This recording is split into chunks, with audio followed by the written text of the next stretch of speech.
2049, at an Arctic Circle observatory, scientist Augustine Lofthouse dines alone. A flashback reveals that 3 weeks earlier, the facility was evacuated due to a global catastrophe that has nearly wiped out humanity. The Earth is now contaminated with spreading ionizing radiation. Augustine refuses to leave with the authorities, as he suffers from a terminal illness and has little time left. They warn him that without regular blood transfusions, he will not survive beyond a week. Amid the chaos, a woman cries for her missing daughter, while a friend reassures her that the girl left on an earlier helicopter. As others evacuate, Augustine opts for solitude at the facility, spending his remaining days observing the radiation. He occupies himself with self-administered transfusions, medication, sleep, and stargazing. Another flashback shows a younger Augustine presenting on K23, a newly discovered moon of Jupiter, which he claims has nearly perfect conditions for life. After the presentation, he meets a captivating woman named John, and they begin a flirtatious romance during their second date. John questioned Augustine about the validity and practicality of his research on K23, probing how much of it is credible versus nonsensical. Augustine was taken aback by this inquiry. He is currently assessing the status of space missions and finds that all are inactive except for Ether, a manned mission returning to Earth after exploring K23. Augustine wishes to communicate with the mission, but it will be out of range for another 11 hours. He feels a particular bond with a crew member named Sullivan aboard the Ether. Meanwhile, Sullivan, known as Sully, wakes up and greets his fellow crew members, Abe Mitchell and Sanchez. The Ether has been unable to contact Earth for 3 weeks, despite extensive troubleshooting and attempts to use all major receivers worldwide. Sully also notes that a colony ship bound for K23 was supposed to leave Earth a week ago, but he has been unable to reach them. On Earth, Augustine is preparing dinner when he notices a half-eaten bowl on the table. Initially suspicious, he scans the area but concludes it is a bowl he had forgotten about. Shortly after, the fire alarm goes off, and Augustine discovers a fire in the kitchen, which he extinguishes. Exhausted, he collapses to the floor and unexpectedly finds a little girl hiding. Shocked, he tries to contact the authorities for help but cannot reach anyone. He reassures the girl that assistance is on the way, acknowledging that he is not equipped to help her. Feeling guilty for scaring the girl, Augustine prepares her some dinner and attempts to engage her in conversation about herself and her family, but she remains silent. He assumes she cannot speak, and she draws an iris to indicate her name is Iris. As the next Ether comes within communication range, Augustine rushes to make contact but is unsuccessful. He informs Iris that K23 was meant to be humanity's new home, but a disaster delayed the colonization mission. He must warn the crew of the Ether about Earth's dire situation before they land at night. Despite his objections, Iris chooses to sleep in Augustine's room. Later, while working on the antenna, Augustine realizes it lacks the power to reach the Ether. During dinner, Iris plays with her food, and Augustine indulges her. Meanwhile, Captain AA on the Ether records a log entry, noting that they cannot identify the cause of the communication failures on Earth and suspect the issue lies with them. He confirms their mission's success, stating the K23 is habitable. Back on Earth, Augustine undergoes a routine transfusion as Iris enters and lies beside him. He points out the North Star and shares its significance.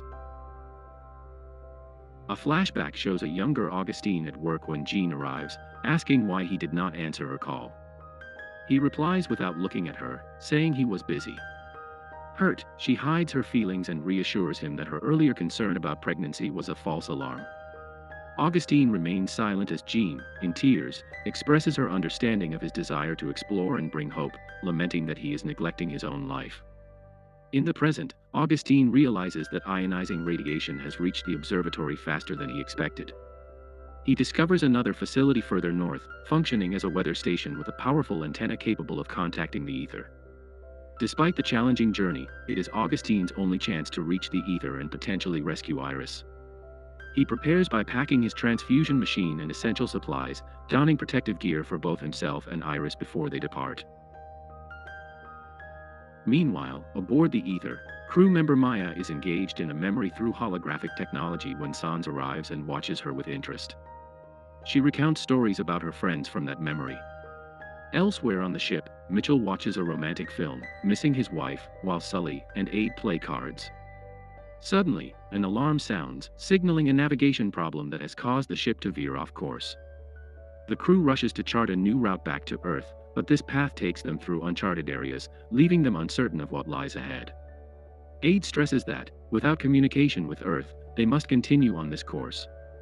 On Earth, Augustine and Iris come across a crashed plane. Augustine explores the wreckage and finds a survivor who begs for help. Realizing he can only end the man's suffering, Augustine is heartbroken but continues his journey with Iris, setting up camp for necessary transfusions. A flashback reveals Augustine meeting Jean, who now has a daughter. He asks if she has told the girl he is her father. Jean replies that he is welcome to introduce himself if he wishes. Augustine remains silent as Jean leaves. It is revealed that Sully is expecting a baby girl, and Aide is the father. The two share a joyful relationship.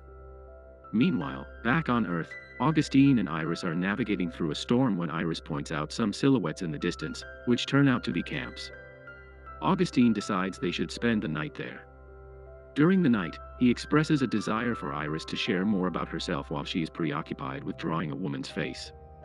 Augustine reminisces about a woman he once knew who resembled the drawing. She was boisterous and had a captivating laugh. Suddenly, Iris looks up and inquires if he loved her. This moment is revealed to be a dream, and upon waking, Augustine realizes that the entire camp is sinking into the water beneath the ice. He hurriedly attempts to rescue Iris but returns to retrieve his transfusion machine. Although he successfully retrieves it, the ice begins to crack rapidly beneath them.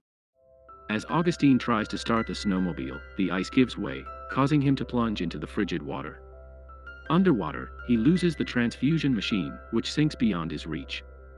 He manages to swim back to the surface, miraculously avoiding freezing to death, and understands that his time is now limited. Augustine and Iris continue their journey on foot, exposed to harsh elements and wildlife. They become trapped in a storm, surrounded by wolves. Augustine fires his weapon to scare them off, but in the chaos, he loses sight of Iris. Unable to find any tracks and overwhelmed by the storm, he collapses. When the storm subsides, Iris finds him, and he embraces her tightly. After walking a bit further, they finally reach the weather station, utilizing its antenna for communication. Augustine successfully establishes contact with the ether and speaks with Sully, who is excited to hear from him. She asks why no one on Earth is trying to reach them, prompting Augustine to begin explaining the global disaster. However, before he can provide details, the ether encounters an asteroid field, damaging the ship's radar and communication systems. Once they clear the field, Mitchell determines that repairs will require them to go outside the ship. After careful consideration, Sully and Maya decide to undertake the repairs, as Maya is inexperienced in spacewalking and Sully is pregnant. Aide volunteers to accompany them for oversight. The three astronauts exit the ship to begin repairs, with Sanchez playing music to boost morale. As they finish and prepare to return, the ship unexpectedly enters another asteroid field. The astronauts struggle to maintain their grip amid the chaos but manage to survive. However, upon re-entering, Maya notices blood droplets in her suit. Aide discovers she has a penetrating injury and is losing oxygen. He quickly rushes her inside, while Sanchez grabs a medical kit. The airlock depressurization takes longer than expected, and when they finally remove Maya's helmet, a significant amount of blood escapes, indicating she has lost a critical volume. Despite Sanchez's desperate efforts to save her, she tragically succumbs to her injuries. Later, the ship receives a message transmitted from Earth 10 days earlier. It is from Mitchell's wife, who informs him that their sons are ill and an evacuation is being organized. She appears distressed, and Mitchell is deeply affected as he watches her. He later confides in Aide about his desire for himself and Sully to return to K-23 to start anew, while he plans to take a landing pod to Earth in search of their family. Sanchez meets with Mitchell and informs him of his decision to accompany him.